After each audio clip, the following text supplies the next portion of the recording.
glórias. Quando você ouve esse volume, você lembra das trombetas de Apocalipse. Oh, glórias, aleluia. Como é maravilhoso podermos estar na presença de Deus. Abra sua Bíblia em 1 Coríntios capítulo 13, versículo 4 e 5.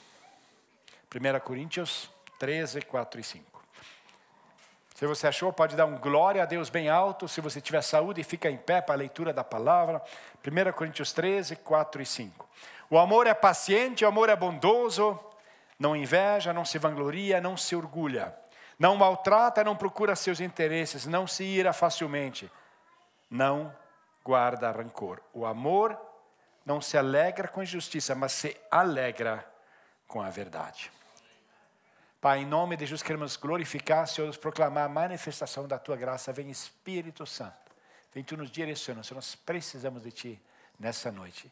Senhor, em nome de Jesus, Pai, nós repreendemos toda a hoste, Senhor Deus, todo dado inflamado contra, Senhor Deus, o coração e, Senhor Deus, a Teus filhos, Pai. Senhor Deus, todo medo, toda angústia, Senhor, vem Tu tirando, Pai, vem dando a Tua paz, que excede a todo entendimento, Pai. Proclamamos a manifestação da Tua graça. Senhor Deus, perdoa a começar em mim, Pai, toda arrogância, todo orgulho, que a Tua palavra possa entrar, Senhor Deus, de maneira límpida, conforme Tu a tens programado, Pai. Nós Te glorificamos e como Tu tens planejado, em nome de Jesus. Amém e amém. Aleluia. Você pode sentar dando um glória a Deus bem alto? Aleluia. Irmãos, como é maravilhoso que nós, principalmente a gente, né, que tem nós que já estamos alguns anos a mais nesse planeta, a gente começa a perceber como Deus nos ama. E o maravilhoso é que quando Deus nos ama, a alegria do Senhor nos traz amor, ou o amor do Senhor nos traz alegria. Nós estamos esse ano em que nós estamos falando a respeito do amor. E eu fico maravilhado quando eu vejo o que a Bíblia fala a respeito. E o tema hoje eu gostaria, o amor é o transbordar da alegria em Deus. O amor é o transbordar da alegria de Deus. Em primeiro lugar, o que nós necessitamos saber é que o amor é o fundamento. O amor é o fundamento. O amor de Deus como fundamento. O amor de Deus é a fonte de toda alegria. Ele é incondicional e eterno, um presente dado a nós sem reservas. O amor de Deus não tem um downgrade ou não tem uma versão mais soft, não. O amor de Deus que você receba é turbo versão. Você recebe tudo que Jesus conquistou na cruz, é direito nosso, é nossa herança.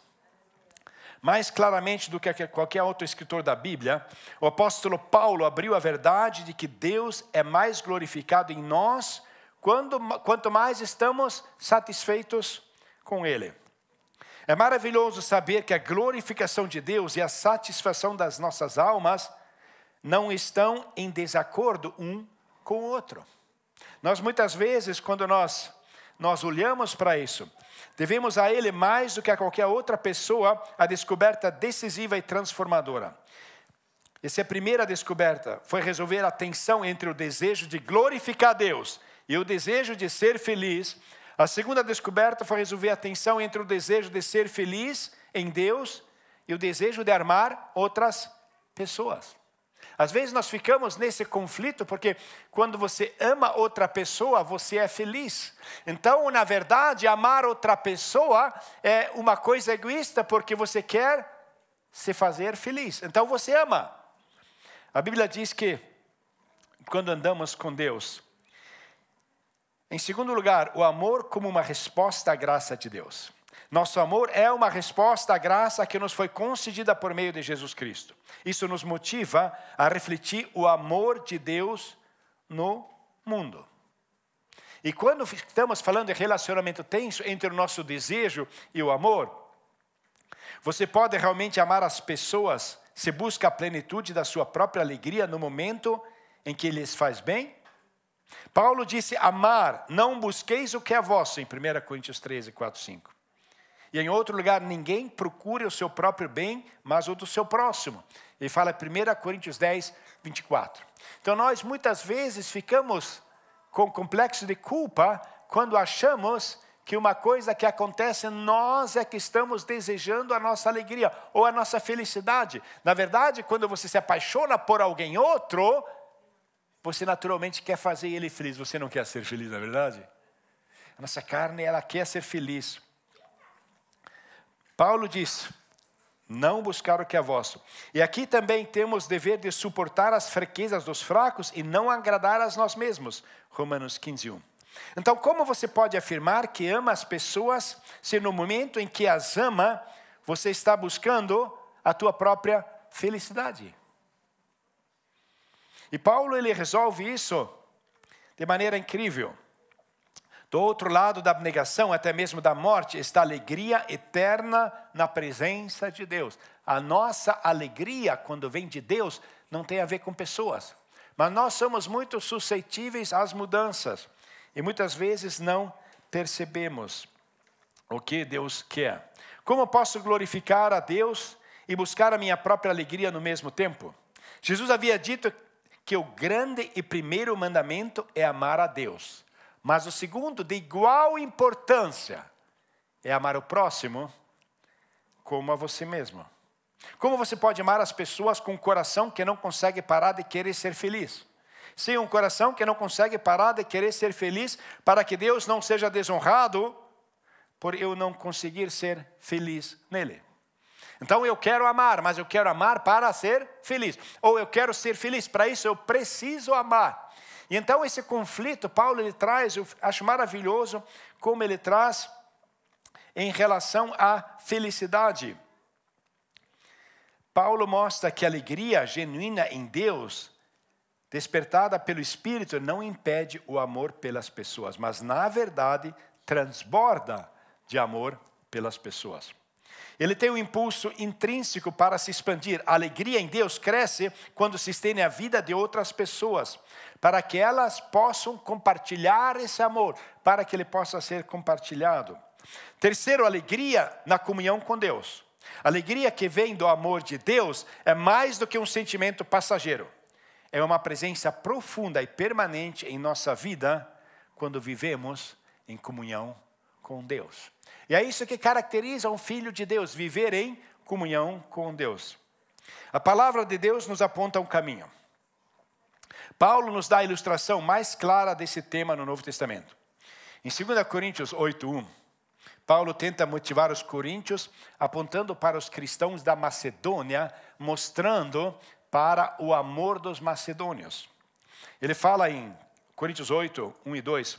Irmãos, queremos que saibais que a graça de Deus foi concedida às igrejas da Macedônia, pois na dura prova de aflição que passaram, a abundância de alegria e extrema pobreza deles foram descarregados em abundância de generosidade e das partes delas. Não estou dizendo isso para ordenar, mas para provar pela sinceridade dos outros que o amor de vocês também é genuíno. Paulo diz, olha, nessa necessidade que eu passei, havia uma igreja da Macedônia, se bem que eles estavam passando muita necessidade, muita aflição, muita perseguição, e na verdade era a igreja muito pobre, foi ela que nos ajudou. Isso significa que para elas isso foi um sacrifício. Mas isso não significa que com isso eles ficaram tristes. Não, pelo contrário.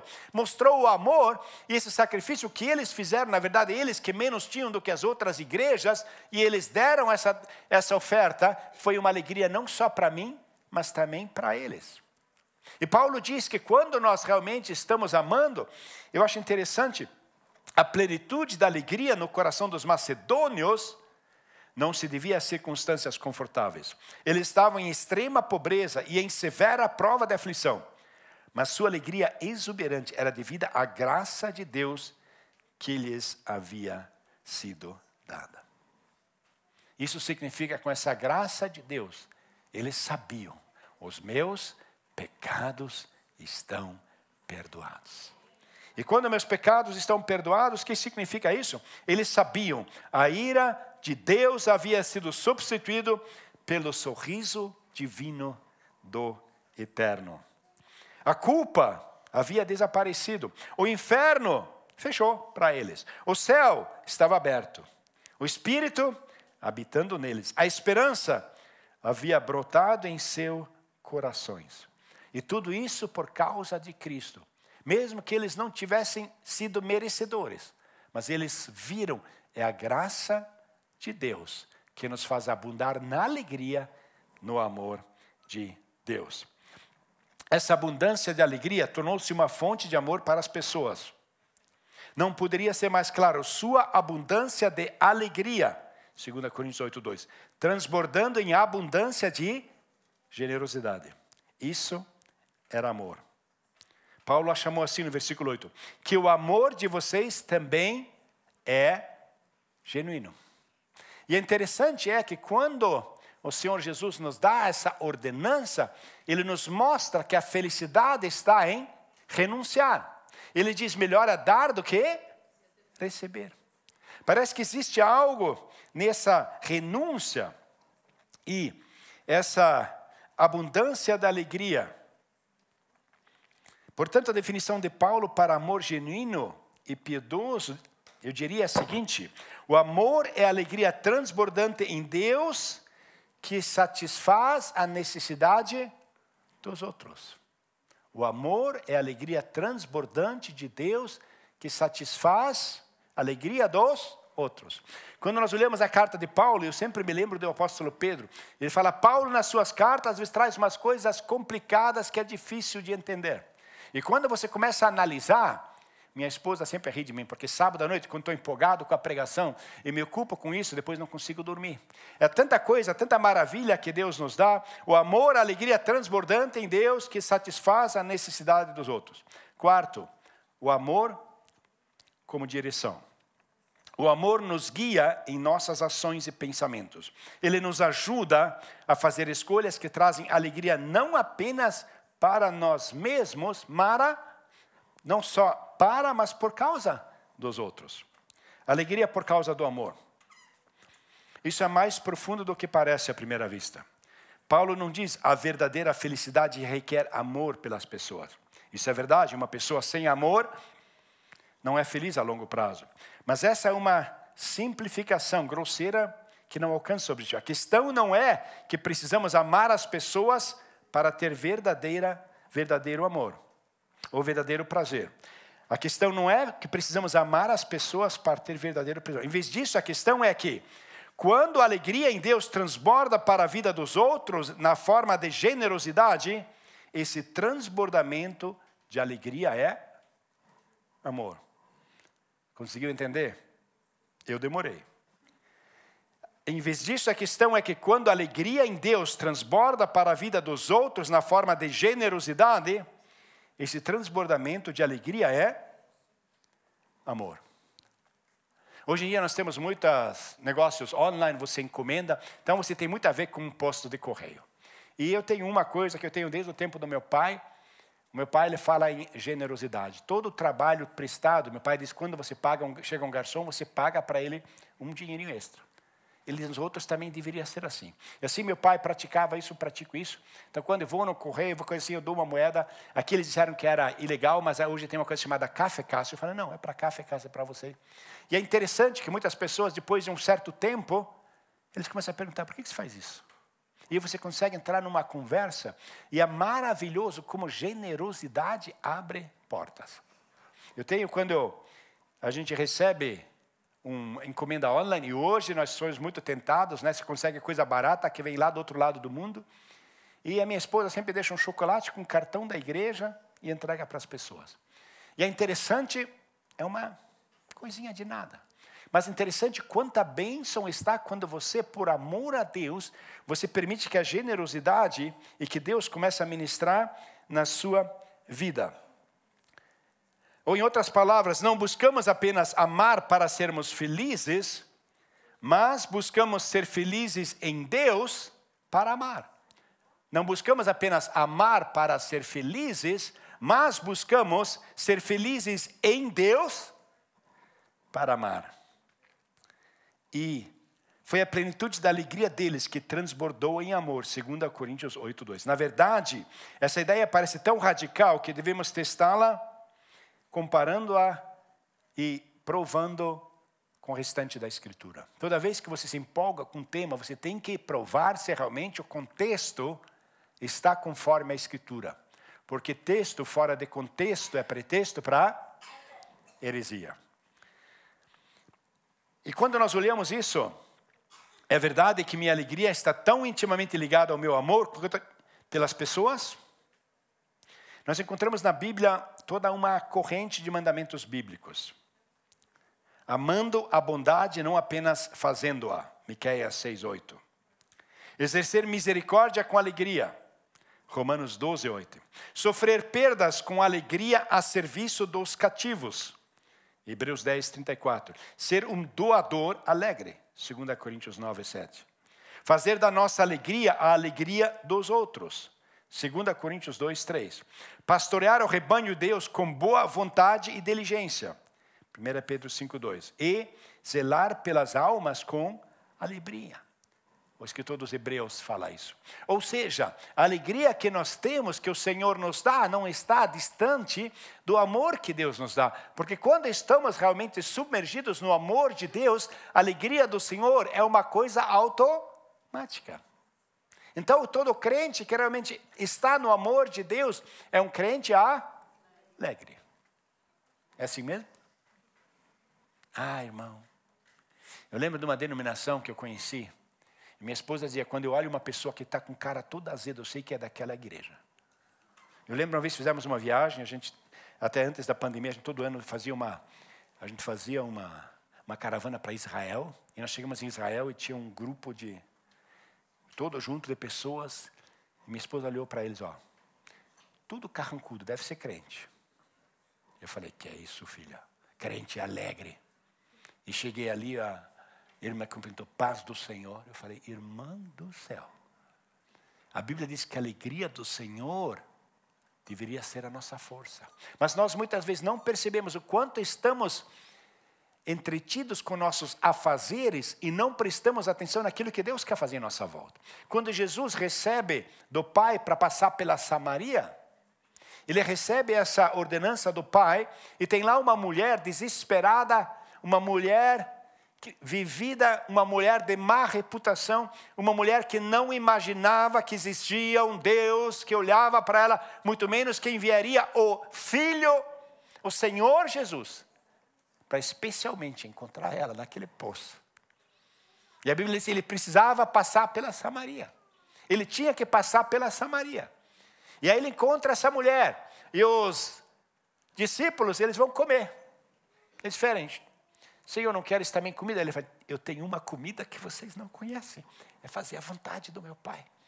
Quando nós temos essa alegria, os nossos olhos se abrem, as nossas antenas estão ligadas para aquilo que está em nossa volta. Nós muitas vezes não percebemos quantas pessoas estão em nossa volta, enquanto você está sacando dinheiro do banco, enquanto você está indo no supermercado, enquanto você na rua está dirigindo, enquanto no metrô você está lendo o seu texto bíblico. Tem pessoas em nossa volta que precisam dessa alegria do Senhor para saberem que são amadas por Deus. Muitas vezes nós esquecemos isso. E é impressionante como essa alegria não é trivial. Isso é realmente penetrante na alma e muda radicalmente a vida. A busca do amor genuíno pelas pessoas inclui a busca da alegria. E nós, seres humanos, precisamos de alegria. Principalmente o pessoal que nasceu na terra descoberta por Pedro Álvares Cabral. A gente tem uma necessidade de alegria. Alegria é a fonte. Eu lembro, estava conversando com uma irmã, muitos anos atrás. Ela chegou, pastor Teodoro, em tua igreja, tem culto hoje? Falei, irmã é de Recife? Como é que tu sabe? Pastor é profeta? Eu falei, isso não tem a ver. Aí chegou assim e falou, pastor Teodoro, aqui não tem alegria, ninguém sentado na calçada para conversar comigo. Nenhuma pessoa lá fora, no frio. E quando vão falar comigo, tudo mal-humorado, me falta alegria. Sabe, irmãos, eu acho que muitas vezes essa é a nossa cotação de cristãos. Nós queremos ser amados. Mas, na verdade, você é a resposta de Deus para a falta de amor no mundo. Você é a resposta de Deus para o mau humor do seu chefe. Você é a resposta de Deus para a sua sogra abençoada.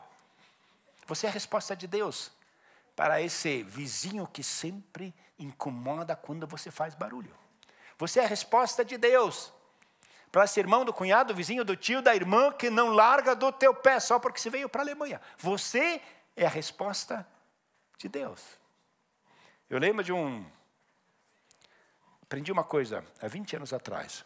Irmão, se tem um irmão, se tem uma pessoa que pega no teu pé, se quer se livrar dele, evangeliza. Fala uma vez de Jesus, convida ele para a igreja, ele nunca mais aparece. É interessante, Paulo ele tem aqui uma conotação interessante. Ele fala aqui, nós andando na alegria do Senhor, que é muito diferente dizer, sejamos todos amorosos, porque isso nos faz felizes. Porque a busca do amor genuíno pelas pessoas inclui a busca da alegria, porque a alegria em Deus é uma parte essencial do amor genuíno. Significa, vamos todos nos esforçar para sermos tão cheios de alegria em Deus, que ela transborda em amor sacrificial pelos outros. E vai transbordar, irmão, transborda. Quinto, o poder transformador do amor. O amor tem o poder de mudar a nós e o mundo ao nosso redor. Ele nos incentiva a nos elevarmos acima de nós mesmos e ver o bem nos outros. O amor supera toda tristeza. O amor supera toda tristeza. Ou seja, o amor, ele te dá essa alegria e existem momentos difíceis na nossa vida. A palavra sacrificial pode parecer paradoxal. Quando inundamos os outros com alegria, a nossa alegria se espalha, atraindo outros para ela. Por que falamos de sacrifício? A razão para isso é que o caminho da maior alegria nessa vida é muitas vezes o caminho da grande tristeza. Na era da parousia, após o retorno de Jesus, toda a dor desaparecerá, mas ainda não chegou. Isso quer dizer que você vai ter dor, você vai na caminhada ter desafios. Nessa vida, o amor muitas vezes exige sofrimento. Isso pode, de fato, exigir que entreguemos as nossas vidas. Mas Paulo nos mostra o caminho quando diz, alegro-me nos meus sofrimentos por amor de vocês. Ele fala em Colossenses. Ou seja, quando nós andamos na presença de Deus, Deus ele nos dá essa alegria no amor. E isso não significa que o problema já passou ou que o sofrimento já passou. Mas sim, o amor e a alegria, ela está junto com o sofrimento. Isso não significa que primeiro vai passar o tempo do sofrimento para depois vir o amor. Exatamente no dia de hoje, há quantos anos atrás, 6,4 anos ao quadrado, nasceu uma filha maravilhosa para mim.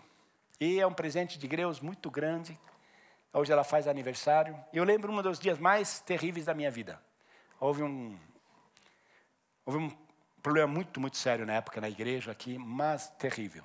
Eu lembro à noite, era de madrugada, não sei que horas era. O que brasileiro faz quando tem problema? Chora, né? Oh, como homem brasileiro chora, que coisa feia.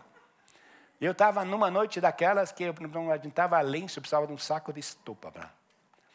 E aí chegou minha filha, e ela chegou para mim e falou, pai, não sei qual é o problema, nem sei quantas pessoas vão deixar a igreja, mas tenha certeza de uma coisa, eu fico, você não se livra tão fácil de mim. Me deu um beijo, falou boa noite, foi dormir. Irmão, aquele problema não passou, aquele sofrimento não passou. Mas irmãos, me invadiu uma alegria. Sabe, irmão, quando nós sabemos que somos amados, e Paulo aqui, ele fala de uma maneira maravilhosa, ele diz aqui que quando nós estamos andando com Deus, em toda a nossa tribulação estou cheio de alegria, 2 Coríntios 7:4. Nós nos alegramos em nosso sofrimento, Romanos 5:3. Há razões para esse tipo estranho e maravilhoso de alegria, que sobrevive até prospera no sofrimento. A alegria de Deus prospera no sofrimento. A igreja primitiva, ela nasceu da perseguição. E houve uma perseguição como raramente houve. No Império Romano foi a perseguição. E a Bíblia relata de que Deus colocou a Paulo, e Paulo ele foi perseguido. Paulo, ele era um agressor da igreja. Alguns falam que era um touro indomável. Ele não só perseguia, ele matava, ele torturava, ele acabava com famílias. Era um touro indomável. E até que um dia ele encontrou o toureiro Jesus. E para quem conhece um pouquinho de roça, sabe que para domar um touro, em geral, se usa o aguilhão. E Jesus diz para o profeta, olha, esse vai para mim ser o instrumento escolhido. Saberá quanto irá sofrer. Ele fala contra o aguilhão. Quando Jesus alcança Paulo, Paulo é transformado. E Paulo começa a andar em humilhação, mas andando na presença de Deus. Paulo, ele tem uma vida assombrosa em questão de experiência com Deus. Ele não investe em imóveis, ele não tem família, ele não tem benefício social, ele não tem aposentadoria. Ele no final da sua vida, numa prisão, não tem um casaco, naquele frio. Naquela masmorra, chega o carcereiro e chama ele e leva ele para ser executado. Eu imagino Paulo não jubilando, se alegrando no Senhor. E o pessoal não entendia, porque era um rapaz, um homem velho, que na verdade não tinha influência nenhuma. Não tinha? Passaram-se 2000 anos, a influência de Paulo no mundo civilizado é maior que todos os Césares de Roma. Por quê? Porque ele tinha alegria do Senhor no amor de Deus. Irmãos, o amor é mais forte que todo poder. O amor é mais forte do que tudo aquilo que nós achamos. E nós muitas vezes que estamos na igreja, nós buscamos o poder do mundo. E Jesus, ele diz, todo aquele que vive e crê em mim jamais morrerá. O mundo acha que estamos morrendo, mas Jesus nos leva aos seus cuidados tão diretamente que não há pausa na vida. Ele fala, quando nós andamos na presença de Deus, Jesus nos ensinou, mais aventurado é dar do que receber. Transbordar para os outros é um enriquecimento para nós. Outro motivo é que, embora matem alguns de vocês, no final, nenhum fio de cabelo da sua cabeça perecerá. Ele diz em Lucas. O Senhor diz o seguinte, olha, o crente não morre. O crente muda de etapa, o crente muda de endereço, o crente muda de estágio, o crente muda de estação. Mas não morre. O melhor está, a tua formatura é no teu último suspiro. Quando você abrir os olhos de novo, ele vai estar à tua frente, com as mãos furadas, com os braços abertos, dando as boas-vindas.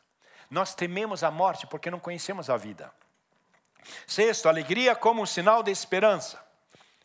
Em um mundo em que muitas vezes é caracterizado por tristeza e sofrimento, a alegria que vem do amor de Deus é um sinal de esperança e luz. Esperança e luz.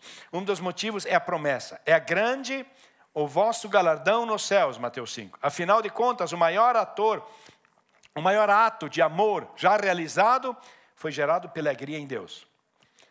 Hebreus 12, 2. Olhai para Jesus que suportou a cruz pela alegria que lhe estava proposta. Jesus, quando ele na quinta-feira, ele está com seus discípulos, lavando os pés de Judas, falando que tinha saudade de mais uma vez estar junto com ele. Ele fala da alegria que ele tinha para aquele momento, porque Deus o preparou. Não buscamos apenas amar para sermos felizes, mas buscamos ser felizes em Deus para amar. Eu repito, não buscamos apenas amar para sermos felizes, mas buscamos ser felizes em Deus para amar. E como é maravilhoso, é por isso que durante tanto tempo que Deus nos concede de nós servirmos a Deus, eu estou agora há 31 anos nessa igreja, como pastor. E um texto que sempre me vem, desde o primeiro dia, é 2 Coríntios 6,10. Como os que choram, assim eles sempre se alegram. Muitas vezes alegria e tristeza ao mesmo tempo. Não apenas um após o outro, ao mesmo tempo. Aqueles que amam os outros não precisam esperar até que a tristeza acabe, pois a alegria não espera. É durante esse tempo, na época que eu era adolescente, vi uma música que minha mãe ela era muito doente. Quando ela se casou, o médico proibiu ela de ter filhos. E ela olhou para o médico e falou, ainda bem que o Senhor não é Deus. E ela teve mais filhos, misericórdia. Só que ela era muito enferma. Então ela fazia todo o trabalho de casa, mas ela ficava 2 horas no seu quarto orando. E aí tinha uma música que ela gostava muito. Essa música era Sou Feliz com Jesus. E quando a dor era muito grande, ela cantava: se a paz a mais doce me deres gozar, se dor a mais forte eu sofrer, ou seja o que for, tu me fazes saber que feliz com Jesus sempre sou. Sou feliz com Jesus. Sou feliz com Jesus. Sou feliz com Jesus, meu Senhor. 2. Embora me assalte o cruel Satanás e ataque com vis tentações, ao certo eu estou, apesar das aflições, que feliz com Jesus sempre sou.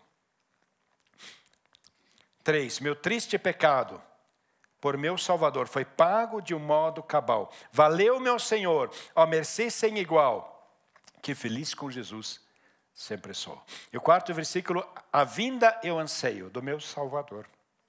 Em breve virá me levar ao céu onde vou, para sempre morar, com remidos na luz do Senhor. Eu sou feliz com Jesus. Sou feliz com Jesus, meu Senhor. Eu me admirava e pensava, como é que minha mãe pode ser feliz? Ela teve enfermidade a vida dela toda. Ela falou, não, eu não sou doente. O meu corpo está doente, eu não. E quando nós temos essa alegria independente, o verdadeiro amor traz muitos sacrifícios para o amado. E nós muitas vezes não percebemos isso. 7º, o amor em ação. O amor genuíno se manifesta em ações. Ele nos convida a defender a justiça, praticar a misericórdia e fazer a paz. Há muita dor e sim muitas tristezas, mas em Cristo não há sacrifício final. Certamente Jesus pede a abnegação, mas o seu argumento em favor da abnegação é: quem perder a sua vida por minha causa e por causa do Evangelho, ganhará a salvação. Eu acho incrível quando eu vejo a história de Paulo. No ano 64 da nossa era, o imperador Nero, que se julgava ser um artista, resolveu fazer uma obra de arte queimando Roma. E ele, enquanto tocava seu instrumento, incendiou Roma, e acho que dos 14 bairros de Roma, 4 não pegaram fogo. Eram eram as regiões, os lugares que moravam os judeus e os cristãos. Foi para ele uma ótima desculpa para dizer foram eles que incendiaram Roma. Veio uma perseguição implacável, onde eles não só prendiam os cristãos e os executavam, mas os torturavam de uma maneira... Se você ler o relatório, eles envolviam eles em peles de animais, colocavam óleo por cima, incendiavam, e ele incendiou com tochas de seres humanos a cidade de Roma. E mesmo assim os crentes cantavam enquanto eram incendiados. Eles eram colocados em cima de estacas afiadas, eles eram jogados na frente de animais selvagens. Mas a igreja cresceu e eles tinham uma alegria como nunca. Paulo, ele é trancafiado na prisão, e na prisão, cada vez que Paulo era preso, ele escrevia uma carta. Um pastor disse, por que ele não foi preso mais vezes? E ele escreve, alegrai-vos no Senhor. E novamente eu digo, alegrai-vos. Ele usa um grego no imperativo, de nós alegrarmos no Senhor. E o maravilhoso é que quando olhamos para aquilo que Deus faz nas nossas vidas, do outro lado, o amor não é ingrato.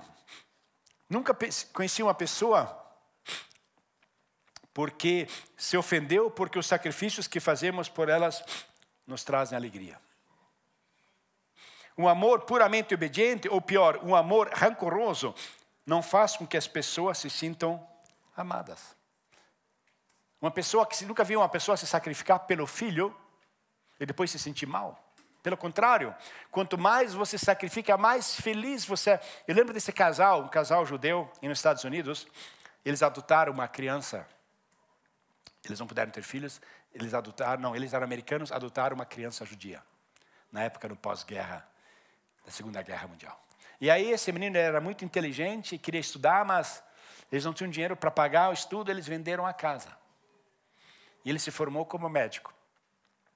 E na formatura, ele agradeceu aos pais. E os pais tinham vendido uma mansão para pagar o estudo dele, que é o estudo de uma universidade muito cara. E o pai falou, a maior alegria que eu tenho é de ter vendido essa casa. Quando você faz algo por amor, você não sente remorso, você não sente rancor, você não fica triste, você não fica brabo. Já viu um pai ficar brabo por sacrificar pelo filho? Já viu mãe ficar triste, braba? Gente, esse meu filho estragou todo o meu corpo quando nasceu, como é que pode? Não! No primeiro momento ela está sofrendo. Eu lembro da minha esposa no primeiro parto.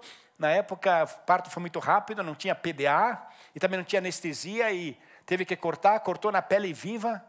E minha esposa sofrendo, quando chegou a criança, aquela alegria, aquele sofrimento você não lembra mais, porque o amor, ele faz com que você não olhe para o sacrifício, mas você olhe para o amor. Isso é o maravilhoso que Deus nos mostra. Isso não é uma sensação de ser um fardo. O escritor dos Hebreus, ele concorda com Paulo, ele diz, cuidar de vocês com alegria e não com gemidos, pois isso não lhes trará proveito algum. Em Hebreus 13, 17, ele escreve, ouçam os seus líderes da sua igreja e submetam-se a eles. Eles terão que prestar contas um dia, pois serão responsáveis por você. Não torne as coisas muito difíceis para elas. Elas devem fazer a sua tarefa com alegria e não vê-la como um fardo opressivo. Isso só prejudica a você. Se o seu líder não for alegre, quem vai ser prejudicado é você.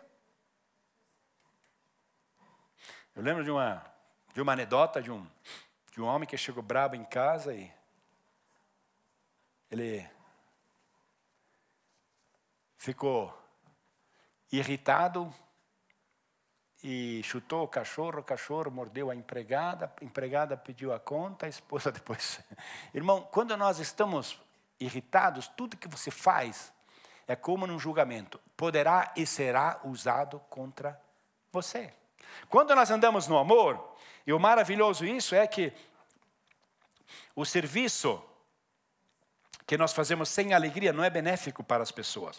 Ou em outras palavras, a alegria de cuidar de outras pessoas é uma grande vantagem para eles. Isso é amor, mas é uma grande vantagem para você. Isso é alegria. E Deus, ele nos dá isso. Esta certamente é a razão pela qual Paulo diz aos Coríntios, estou certo de que a minha alegria será a alegria de todos vocês, 2 Coríntios 2. Sim, se você vier a mim e quiser que eu sinta alegria, isso é, se quiser me amar, Paulo diz, então venha com alegria. E a melhor alegria de todos é a alegria em Deus. Traga-a para mim, flutue sobre mim com Ele. Eu me sentirei amado e você se sentirá feliz. É complicado? Um pouco, né? Paulo não apenas mostrou que a busca pela glória de Deus e a busca pela felicidade andam juntos, mas também mostrou que esse desejo insaciável de felicidade anda junto com o amor pelas pessoas. O amor genuíno, glorificador de Cristo, capacitado pelo Espírito e sacrificial pelas pessoas, é o transbordamento da alegria em Deus que se espalha ao atender às necessidades dos outros. Como eu poderia não amar o homem que, de acordo com o Senhor Jesus, mostrou-me mais claramente do que qualquer outra pessoa beleza de tal estilo de vida? O Paulo. E ele nos traz, ele nos dá o código.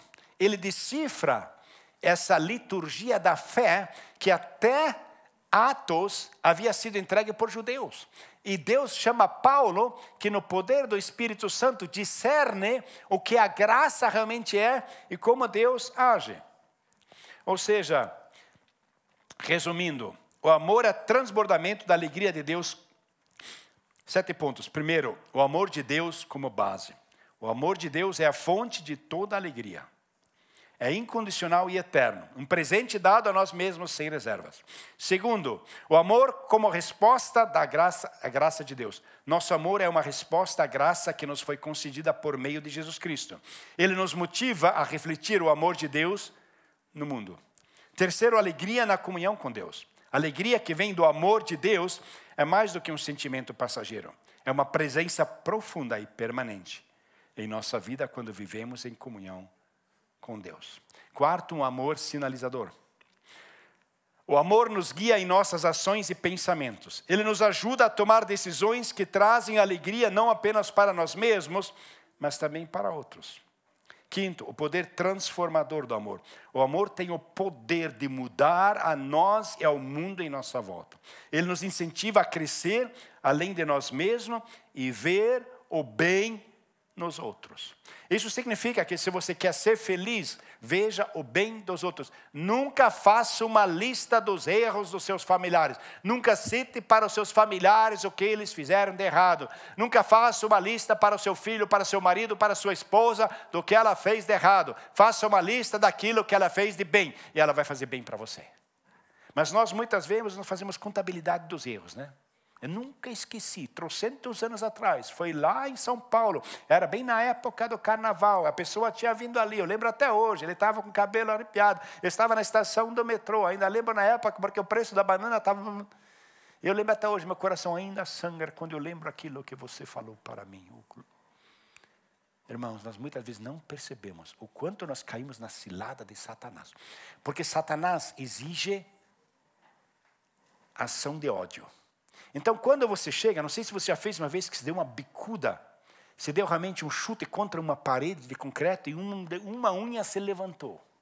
Qual foi a palavra que veio à mente em primeiro lugar? Glória a Deus, aleluia. Satanás exige adoração. Então, toda vez que você adora a Deus, quando você não adora a Deus, você adora a Satanás.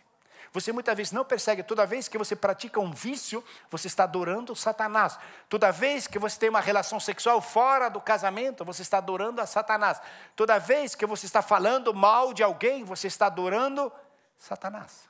Satanás exige adoração. Por isso que as pessoas, quando estão bravas, pessoas sem Deus, a primeira coisa que eles falam é um palavrão. Satanás exige adoração. E nós muitas vezes não percebemos que estamos adorando Satanás, porque não estamos falando coisas boas, não falamos coisas que edificam, mas nós falamos coisas prejudiciais. Muitas vezes não percebemos de que o amor de Deus é diferente. Uma esposa veio para mim e falou: pastor, olha só o marido que eu tenho. Eu falei: glória a Deus, você tem um marido. Lembra quando você orou por ter um marido? Uma irmã chegou e falou: pastor, olha meu filho aqui, ó, chutou cristal aqui, quebrou cristal da sala. Eu falei: tem muitas mulheres que dariam a vida para ter um filho. E o seu filho quebrou o cristal da casa. Já deu glórias a Deus por esse filho? O irmão estava reclamando do aluguel da casa, está muito caro. Eu falei: é maravilhoso, você tem uma casa onde morar. Um estava reclamando do chefe. Eu falei: não é maravilhoso, você tem um emprego se você tem um chefe. Irmão, quando nós estamos no amor de Deus e na alegria, nós damos glórias a Deus, porque Deus opera nas nossas vidas. E é um poder transformador do amor. Ele muda o mundo ao nosso redor. Ele nos incentiva a crescer e ver o bem nos outros. 6, a alegria é como um sinal de esperança. Em um mundo de muitas vezes é caracterizado pela tristeza e pelo sofrimento, a alegria que vem do amor de Deus é um sinal de esperança, um sinal de luz. Você é luz, você é esperança, você é a resposta de oração para as pessoas que estão em sua volta. 7, o amor em ação. O amor genuíno se manifesta em ações. Ele nos desafia a defender a justiça, a praticar a misericórdia e a fazer a paz. Que Deus possa estar ministrando no seu coração e que esse amor possa estar se aprofundando. Quando eu estava preparando essa mensagem, eu estava orando, porque isso aqui já é isso aqui não é sobremesa, isso aqui já é uma picanha. E isso, a digestão às vezes é pesado. Eu gostaria de pedir você para repetir 1 ou 2 vezes essa mensagem. Eu sei que para mim demorou muito, mas é uma alegria muito grande você ver o transbordar do amor de Deus em alegria, você não cair mais nas ciladas do inimigo. Muitas vezes nós não percebemos que o que nós estamos sofrendo de perseguição de Satanás são frutos daquilo que nós semeamos com os nossos atos, com a nossa língua e com a nossa falta de adoração. É a minha oração que Deus possa estar ministrando ao nosso coração. E glorifica a Deus pelo grupo de louvor. Eles vão estar cantando esse louvor que eu tinha de 300 anos atrás, lá em Curitiba, no tempo que ainda não existia nem celular, nem luz. E a gente cantava: sou feliz com Jesus. Vamos cantar, irmão? Vamos ficar em pé? E você que está em casa, gostaria de te incentivar. Buscar a presença de Deus. Permitir que o amor de Deus mude a sua atitude, que você tenha alegria. A compreender que um cristão com o amor de Deus, na alegria do Senhor, não pode ser mal-humorado, não pode ser respondão, não pode ser rebelde. Mas sim, o amor, ele nos muda, ele faz com que andemos em nossa volta, ele faz com que nós ouçamos mais do que nós falamos. Deus, na sua sabedoria, nos deu 2 ouvidos e 1 língua. E essa língua ainda fechada na boca e atrás de dentes. E mesmo assim, ela é muito venenosa. E nós não sabemos, muitas vezes, quantas coisas de maus nós causamos. Só sabemos onde causaram o mal para nós. Mas Deus tem hoje o propósito na sua vida de fazer você ser feliz. Ser feliz com Jesus.